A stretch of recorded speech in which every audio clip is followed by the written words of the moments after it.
Kembali lagi di Magnivision Network di konten Magnivision Podcast bersama saya Waisul Kani Ahmad dan Iksan Rashid. Nah, kami berdua setelah ditemani oleh teman kami dari bisa diperkenalkan dulu. Baik, nama saya Erianto, saya biasa dipanggil Erik. Saya mahasiswa di Makassar. Ya, jadi Erianto ini dipanggil Erik. Nah, supaya lebih gampangnya. Nah, di pembahasan kali ini, Erik akan menemani kami berbincang-bincang soal topik yang akan kami bahas nanti. Nah, di episode kali ini, cuaca cukup bagus ya sekarang? Main bagus. Kan bagus. Sekarang kita ini kayak jam golden hour ya, golden hour. Mungkin teman-teman yang suka TikTok tahu golden hour. Nah, sebelum kita ke berita, kita akan mengucapkan selamat untuk Argentina yang telah memenangkan pertandingan antara Brasil. Ya, inilah bukti bahwa kegagalan adalah keberhasilan yang tertunda. Artinya harus terus dicoba. Karena seperti Messi yang sudah mengundurkan diri dari timnas setelah diminta oleh Presiden Argentina untuk masuk kembali dan akhirnya juara. Coba kalau sudah berhenti dan ini sampai mati dia tidak pernah juara. Jadi pentinglah teruslah mencoba. Nah, video ini disuting sebelum pertandingan Inggris dengan Italia. Jadi kita tidak tahu siapa yang menang. Yep. Tapi menurut saya Inggris yang menang. Tidak, Italia yang menang. Oke. Silakan hubungi kami siapa yang menang kalau video ini diupload setelah pertandingan itu. Oke. Sekarang kita masuk ke berita dulu. Kita lihat dulu apa yang terjadi di dunia ini sekarang, di mana angka Covid di Indonesia sedang tinggi. Nah, kita berdoa semoga ini cepat membaik. Nah, kita di sini semua sudah vaksinasi dan kita juga lumayan lah kita menjaga protokol kesehatan. Masker kami buka supaya masker kita buka karena suara kurang memadai, Pak. Kalau terendam masuk di ini, apalagi perangkat kami bapuk, kita bukan pakai rode ya, bukan. Kita taunya rodi kebetulan. Oke, berita dulu apa yang terjadi dengan dunia ini. Oke, berita yang pertama. Takut dimintai keluarga, pria ini ambil hadiah lotre 16 miliar rupiah pakai topeng Scream. Oke, topeng Scream itu seperti ini yang di film-film horor. Ya. Oke. Pernah tahu topeng Scream? Itu yang kayak ya. Yang ini. Mulutnya terbuka. Yang mulutnya naik sampai ke mata. Di film IT gak sih? Saya tidak tahu benar IT. Saya nontonnya Janur Kuning kebetulan film Warkop saya nonton. Saya tidak nonton itu.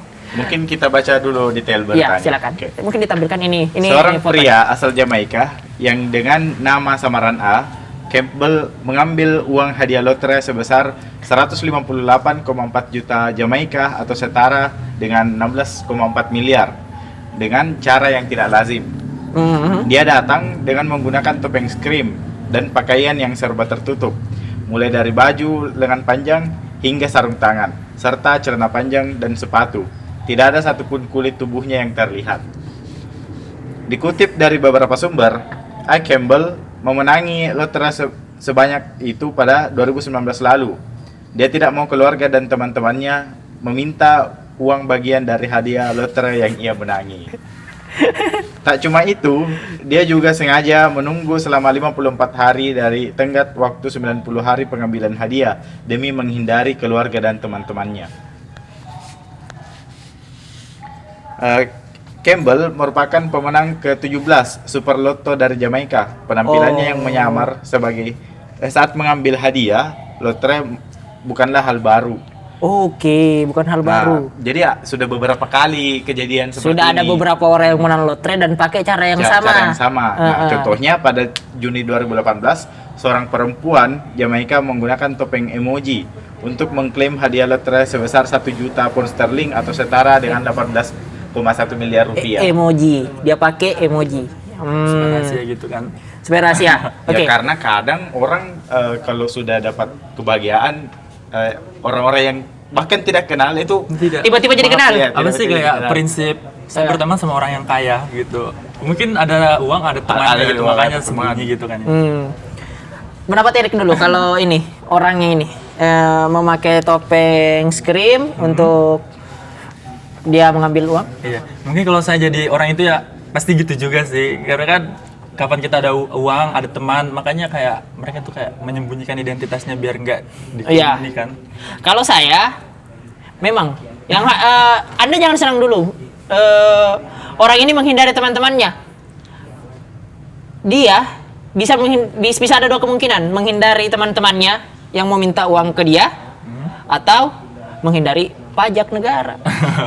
Tapi Tolong pemerintah Jamaika cari orang ini, pasti ada pajak. Masa tidak ada pajak dari hadiah dong tapi ke orang mungkin ini? kadang kan Lotri pakai pajak, pajak.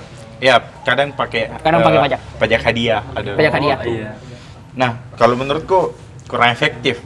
Kenapa? Karena pasti ada perubahan besar dalam hidupnya. Contoh, dia mobil baru, dia rumah Oke. baru. Ya itu kan orang-orang tetap datang ke dia walaupun tidak tahu uang itu dari mana. Atau misalnya tiba-tiba dekat karena dia punya mobil baru, HP-nya baru diganti. Itu kan ada peluang-peluang seperti itu. Jadi saya rasa tidak maksimal ya. Oh, Walaupun mungkin Ujungnya ada lah ketahuan dampaknya, tapi ujung-ujungnya ketahuan juga.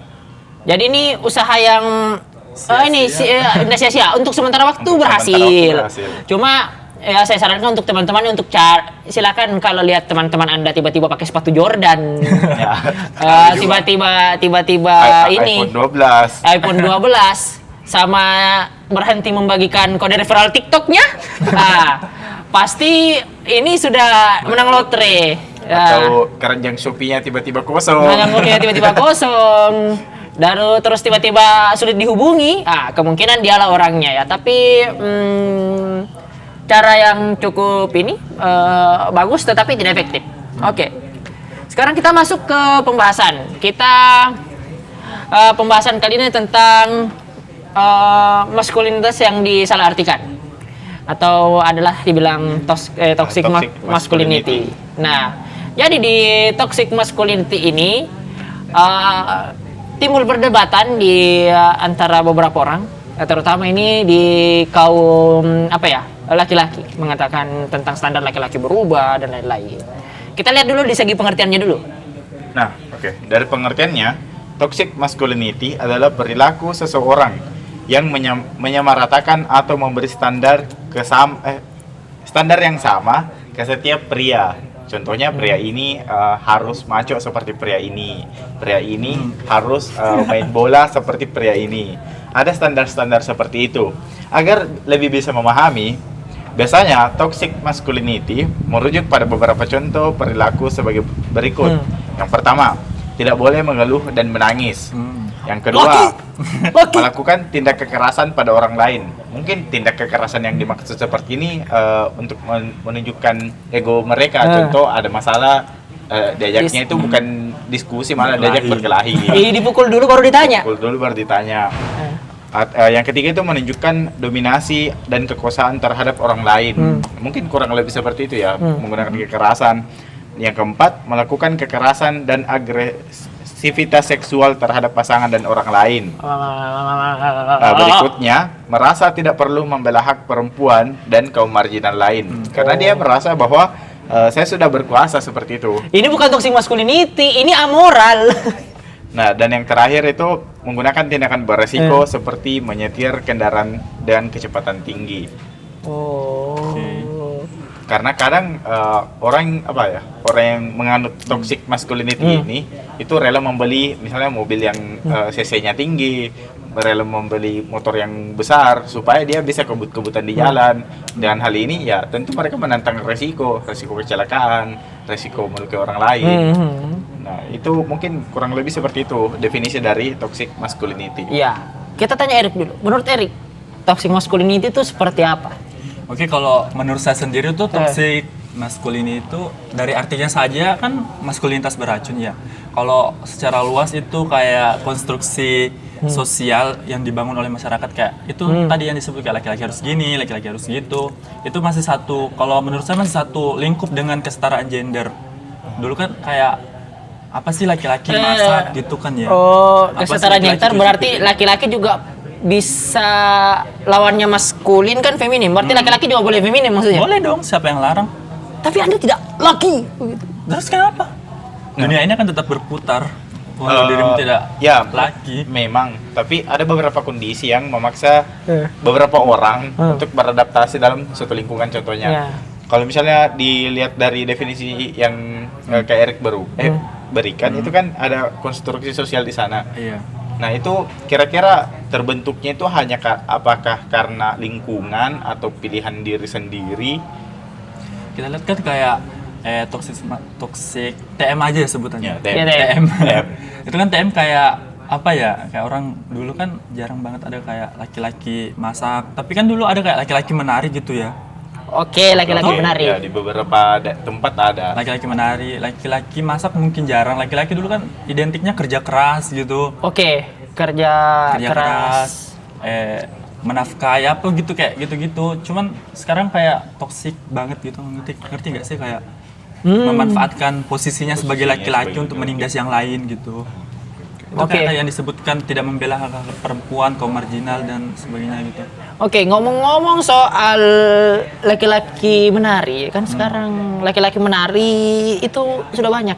Iya banyak sekali di Banyak laki-laki menari, laki-laki menari tidak mulai di TikTok. Oke, kalau mulai di TikTok, ada K-pop. Kalau K-pop, Eric suka K-pop?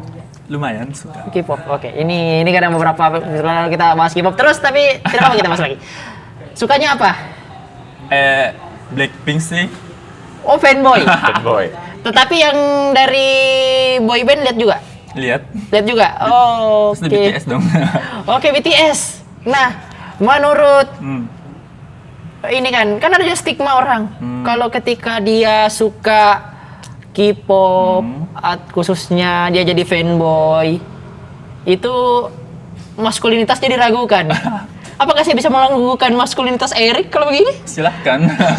Tidak, maksudnya ini pendapat Eric gitu soal itu. Bagaimana kalau misalnya laki-laki? Kalau suka kayak K-pop itu lebih ke selera musik seseorang ya. Selera musik seseorang. Kan ya kayak ada yang suka metal, ada yang suka K-pop, ada yang suka jazz, ada yang suka pop. Tidak ada yang salah sih kayak Oke, tidak ada yang salah. Tapi Eric sukanya itu fisik atau bakat? fisik atau bakat. Bakat. Oke, ya berarti dari suara. Walaupun Oh, berarti contoh dari yang bisa kita ambil dari toxic masculinity musik, ini dalam segi musik ya. Misalnya setiap cowok harus dengerin metal Ya, atau semua. sekurang-kurangnya contoh dari toxic atau sekurang-kurangnya alternatif itu Alternatif. salah satu contoh dari toxic masculinity. Nah, Nah, kemudian kenapa movement seperti ini, pergerakan seperti ini itu sampai muncul? Apa dampak negatifnya kalau misalnya tidak dihilangkan dari masyarakat? iya. kalau dibilang dampak negatif itu TM toxic masculinity itu kan kembali ke orang yang dianu ya, apa sih kayak Yang distigmakan, Iya, yang iya. dirundung misalnya, yang dirundung. kayak misalnya saya ini kan nggak tahu main bola. Kayak pasti ada yang ngomong kayak apa sih Iya. cowok Mungkin- nggak tahu main bola. Ya, mungkin bisa diceritakan mungkin ada pengalamannya pribadi. soal TM itu. Itu kayak pengalaman 20 tahun dan still masih berjalan sampai sekarang gitu. Dan belum tahu kalau menurut saya ya. Kayak Oke. kan aku nggak bisa main bola gitu kan. Ya, gak usah main bola. Nggak bisa dan nggak suka. Terus pasti orang kayak bilang Tetapi benci bola. enggak. Oh, enggak bola. Tidak ketika orang main bola atau lewat di FYP-nya orang main bola dilempar begitu tidak? Enggak. Enggak, oke. Itunya malah- selera, Selera. tidak bisa disalahkan harusnya. Oke. Kayak nggak Iya, suka. lanjut. Terus dikata-katain kayak apa sih laki tapi nggak suka main bola bencong gini-gini. Ih, emang salah gitu kalau nggak suka bola. Mungkin kita suka yang lain gitu kan ya. Oke. Itu kan kalau digituin terus itu secara jangka pendek nggak kelihatan sih, tapi secara jangka panjang itu kena mentalnya orang gitu. Kayak apa sih? Ada beberapa orang yang misalnya berselera tidak umum, kemudian disalahkan hanya karena dia punya selera itu. Oke, terus menurut saya nih, toxic masculinity ini tuh hadir karena ada beberapa kapasitas di tiap orang. Contoh, laki-laki suka olahraga karena dia punya hormon, misalnya hormon apa yang lebih dibandingkan perempuan. Nah, ketika salah satu laki-laki melakukan hal yang biasanya dilakukan oleh perempuan, contoh merias atau make up, biasa bahasa kita, itu salah nggak sih kalau misalnya kita bilang itu salah satu dari bentuk toxic masculinity? Itu kalau dibilang bentuk bisa dibilang iya, kayak cowok suka merias terus dibilang salah. Nggak salah sih cowok bisa merias, suka merias kan itu kembali ke dirinya ke masing-masing ya, nggak ngerugin orang lain juga. Justru menguntungkan orang lain dan diri Menguntungkan sendiri. dirinya. Irfan Gunawan kaya loh. Oke, dia lebih kaya dibandingkan orang-orang yang bilang, kamu bencong gitu misalnya. Saya tidak tahu kenapa orang sangat gampang mengeluarkan kata itu. Ada statement itu. Ya, tapi entahlah ya. Cuma begini. Jadi menurut Erik laki-laki yang apa ya? Seharusnya itu bagaimana? Kalau standar Erik bilang, oke, ini laki-laki begitu. Gimana ya, standar kan? Kalau dibilang Beda-beda. standar berubah-ubah dan beda-beda tiap Subjektif. orang. Saya subjektif sekali ya. Kalau menurut saya standar seorang laki-laki, ya laki-laki sebagaimana mestinya gitu, tanpa harus toksik gitu kan ya. Kayak kalau ada opini yang kayak nggak setuju atau nggak cocok kan bisa di-keep di dirinya sendiri gitu. Nggak perlu kayak bilang, apa sih gini-gini sampai bikin orang lain merasa kayak terlecehkan, tersakiti gitu kan. Padahal bisa di-keep sendiri atau mungkin bisa dikasih tahu pelan-pelan, nggak usah kayak langsung dikatain kasar gitu. Padahal bisa dikasih tahu pelan-pelan aja. Ya mungkin lebih apa ya, tindakannya itu harus lebih persuasif mungkin kalau ada mungkin hal-hal yang Pelan-pelan diubah. dikasih tahu. Kalaupun kemudian nggak berubah atau gimana kan itu dirinya Pilihan gitu. dia. Pilihan dia. Oke, ini soal stigma. Stigma itu muncul bukan cuma dari laki-laki, Dari perempuan. tapi perempuan. Erik juga pernah dibilang soal sama perempuan. Oh sering sekali Ih, tuh. masa begitu nah Erik deh. Ih, Itu kayak apa sih ikut masak gitu. Iya. Kayak, apa sih cuci piring. Aduh, apa sih? mungkin bisa dilanjut maksudnya. Kan itu kan dia dari ini banyak yang menyangka stigma itu muncul cuma dari laki-laki. Misalnya laki-laki bilang, wah, masa nama nggak bisa main bola, deh. Nah, Atau kenapa dengar K-pop? kenapa dari K-pop, deh. Mencoba plastik sering dengar. Astagfirullah. Misalnya begitu tuh, plastik sering dengar. Nah, dengar kresek. Nah, tetapi perempuan juga biasa begitu. Kalau pengalaman Erik dikasih begitu sama perempuan juga. Kayak pernah gitu. Misal. Gitu. Apa sih kayak kenapa laki-laki kok begini? Kadang aku mau jawab kayak kenapa? Ya kenapa gitu. Kan nggak Kalau apa-apa. suara Erik pernah dikomentari. Oh sering gitu kayak bilang tegas dong kalau bicara apa sih Laki. kayak, Oh, Lagi. kan kalau memang kayak gini Ya, gimana kenapa? mau rubahnya gitu kan. Iya mungkin. Dan juga tidak ada masalah yang ditimbulkan kan, tidak ada. berarti ada komentar-komentar yang muncul hanya karena batas wajar mereka tidak sesuai dengan apa yang kita lakukan. Nah, kalau Kak Erik sendiri, batas wajar sebagai laki-laki itu sebagaimana? Kalau bilang batas, kalau menurut saya nggak ada batas. Nggak ada batas. Ada batas. Misal laki-laki mau masak boleh, mau rias boleh, mau berenang boleh, apa sih kayak membaca buku daripada main bola boleh. Kan ada itu kayak orang sering membandingkan bagaimana laki-laki dulu, bagaimana laki-laki sekarang. Kan sekarang sudah beda zaman, jadi batasnya juga beda kan. Laki-laki dulu melaut. Berperang. Sekarang kan berperang. zamannya diplomasi, ngapain gitu kan ya, berperang kalau bisa diselesaikan di meja.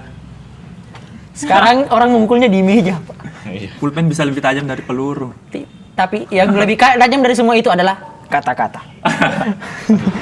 Lisan netizen. Lisan netizen. Ketikan jari. Ketikan jari. Nah, Komentar. oke. Tadi kan kita bicara soal batas. Nah, stigma yang lain muncul itu kalau misalnya laki-laki pakai skincare. Eri pakai. Pakai. Oke. Yang kalau Eri pakai itu seperti apa misalnya? Kalau saya kan misalnya itu air wudhu misalnya. Masya Allah. Pakai SK2. Iya. Aku nggak mampu jiwa. Tetapi airnya dari kembang 7 rupa. Rupa. Ya. Apa yang Eri pakai misalnya? Saya kan pakai semacam sunscreen gitu kan, kayak Oke. moisturizer, sabun. Tunggu dulu. Maaf saya potong. Sunscreen itu biasa juga menimbulkan stigma. Biasa kalau kita mau pergi di alam terbuka, sudah mau keluar, Pakai ayo pergi. Tunggu. Jago dulu. Mau kalau pakai sunscreen. Wih, bencon nih ini. Bisa. Menurut Erik bagaimana? Sering loh kayak gitu. Apa sih pakai skincare kayak bencong belum? Definisi skincare aja skin sama care. Nggak ada sebutan untuk merubah kayak make up gitu kan. Make up kan kayak mempercantik gitu ya. Tapi Erik nggak pakai make up. Make up kayak lip tint, pelembab Lip- bibir. Oh, itu pasti pakai. Kalau make up lebih ke bedak apa, biasa juga pakai sedikit gitu. Oh iya. kayak biar nggak kering Iya. amat gitu, nggak minyak amat. Iya. Dulu juga sempat viral karena dulu waktu Pak Sandiaga Uno masih gubernur DKI itu dia pakai lip balm. Penutup bibir juga. Nggak apa-apa. Semua itu tapi tidak apa-apa karena orang kan mungkin kerja di luar, udara panas kan. Kalau bibir kering agak kurang nyaman ngomongnya, beradu sama Aneh beradu sama kulit kering, Pak. Terus apalagi Pak Sandiaga Uno kan public figure. Betul gitu. sekali. Terus kalau disorot kamera terus bibirnya kering, kan aneh. Nah, apalagi kita yang itu kan lebih dari segi kenyamanan sendiri. Ya tidak apa-apa kita pakai sunscreen daripada saya kena kanker kulit gara-gara UVA dan segala macam. Misalnya seperti itu. Oke. Jadi pakainya yang standar-standar saja misalnya. Atau apalagi yang dibaca? Tidak yang ya coba sebutkan dulu. Kayak moisturizer, sunscreen, serum, sabun cuci muka, lip tint, lip balm apa sih itu kayak pelembab bibir kan ya? Kayak Maaf. gitu. Oh iya, maaf saya tahunya itu item Mobile Legend, Pak. Yang saya tahu NOD. Yang saya tahu itu Black Armor. Saya tidak tahu yang tadi. Itu seperti apa? Dipakai buat ini kulit. Di muka lah. Di muka. Iya. Dipakai itu sebelum beraktivitas atau setelah beraktivitas? Ada yang kayak kan sunscreen sebelum beraktivitas serum. Oke. Apa moisturizer gitu. Iya. Biasa juga dipakai sebelum beraktivitas, tapi aku prefer kayak kalau mau keluar cuman pakai sunscreen sebelum tidur, apa bangun tidur pakai itu lengkap gitu. Oke, jadi tanggapan Erik soal laki-laki yang pakai skincare itu dia kehilangan maskulinitasnya atau dia peduli diri? Peduli diri lah. Gak salah. Dan itu berarti tidak salah. Berarti tidak salah ada saya skincare. Oke, mungkin Isan dulu.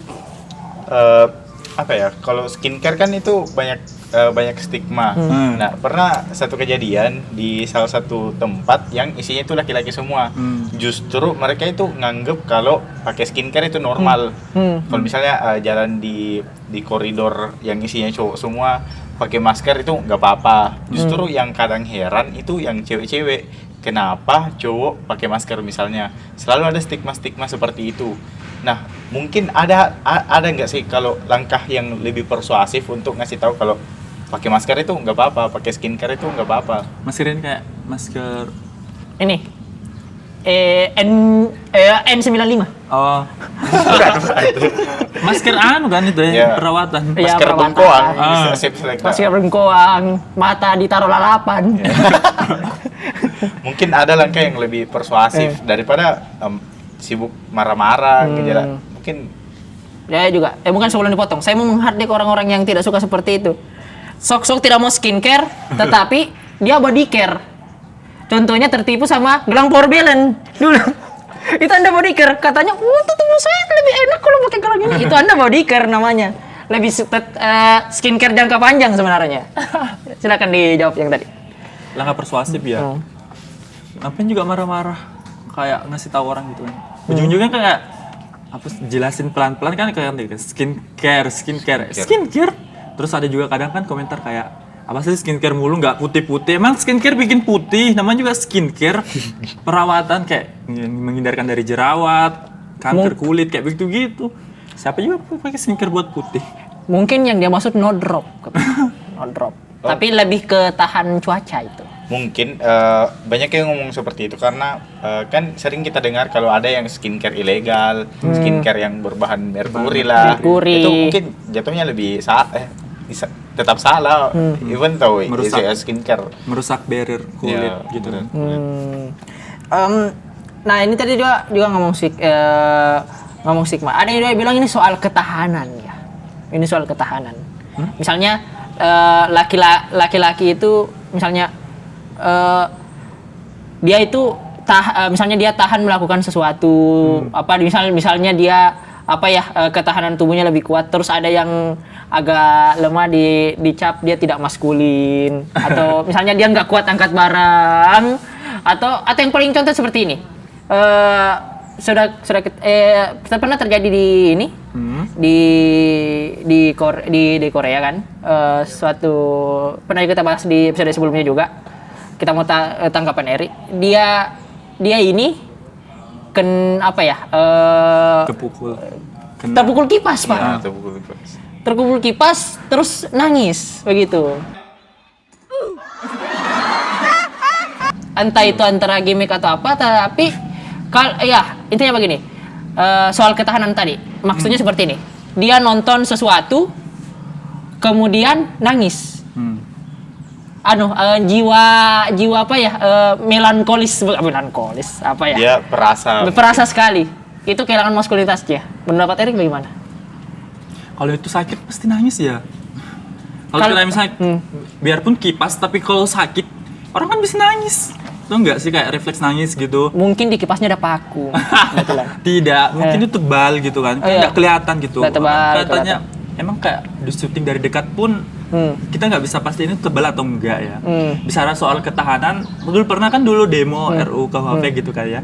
Kan orang-orang pada turun ke jalan gitu demo. Nah saya kan nggak pergi demo. Oke. Panas kan ya, ketahanan fisik panas. Iya. Saya tuh lemah fisik. Bukan karena ketika turun demo juga tidak didengar. Bukan. Gara-gara itu kan aku udah pergi demo. Terus grup kelas itu ngatain apa sih bencong nggak turun demo? Kamu bilang apa sih? Iya. Maksudnya juga kan kita misalnya Apa sih nggak didengar juga?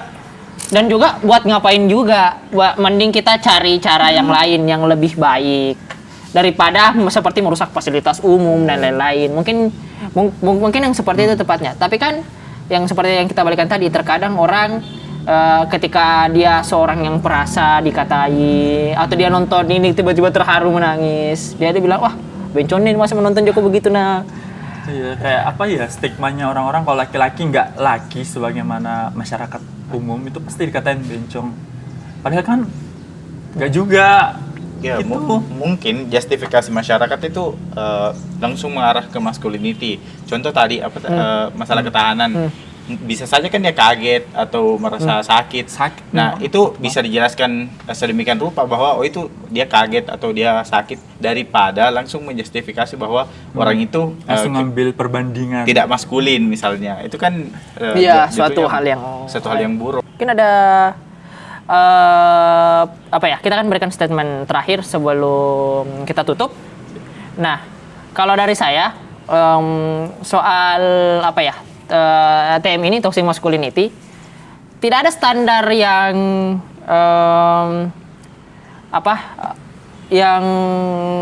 yang menjadi pakem menentukan bahwa seorang kehilangan maskulinitasnya atau tidak. Bisa dibilang dia bukan laki-laki atau tidak.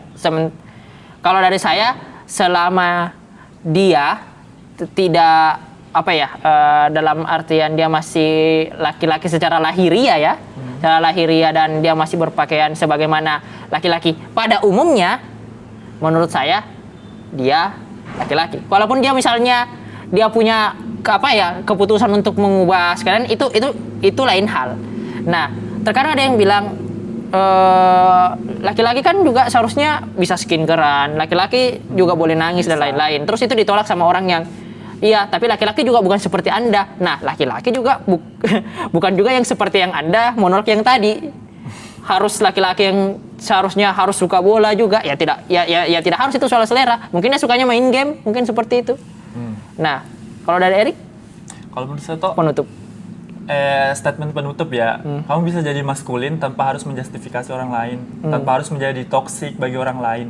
Lagian juga hidup orang lain itu hidupnya gitu, kayak apa sih, ikut campur gitu sampai masuk ke dalam-dalam ngatain juga. Iya, tidak suka orang skincarean, tetapi dia di gym juga pamer-pamer otot juga.